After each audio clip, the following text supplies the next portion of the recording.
చెప్తున్నాడు, అన్నా నేను కరడగట్టిన విగ్రహారాధికుణ్ణి.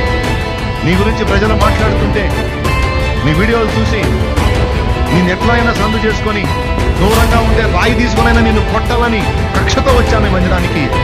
కానీ ఈ మందిరానికి అడుగు పెడుతూ నేను నా మైండ్ ఏమైపోయిందో నాకు అర్థం కాలేదన్నా. అలాంటి ఉద్దేశంతో వచ్చి మందిరంలో కూర్చున్నాను.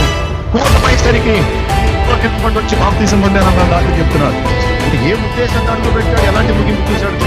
చాలా మందిని మతం మారుస్తున్నాడనే కక్షతో నేను ఎట్లనన్నా ఎఫెక్ట్ చేయాలని నా దురాలోచనతో వచ్చాను. నేను వచ్చి ఏమి ఎలాంటి కూటంలో కూర్చున్నాను. నిన్ను ఎట్లా దాడి చేయాలి, ఎట్లా సందు చేసుకొని నీ మీద అటాక్ చేయాలని నేను వేట కుక్కలాగా వెతుక్కుంటూ నేను దగ్గరికి వచ్చాను. అని దేవుని కూటం అయిపోయేసరికి నా మైండ్ మారిపోయిందన్నా. రండి రక్షణ కలగానే నేను కూడా వచ్చేసాను. బాప్తీసం తీసుకున్నానన్నా. నా ఫ్యామిలీ ఇంకా రక్షణ పొందలేదు, కానీ నేను రక్షించబడ్డాను. దేవుని కృతజ్ఞతలు చెప్తాను. ఇక్కడ విషయం ఏంటో తెలుసా, నా గొప్పతనం కాదు, అలాంటి దురాలోచనతో వచ్చిన వాడి హృదయంలో సైతం దేవుడి కార్యం, పరిశుద్ధాత్మ కార్యం జరిగింది.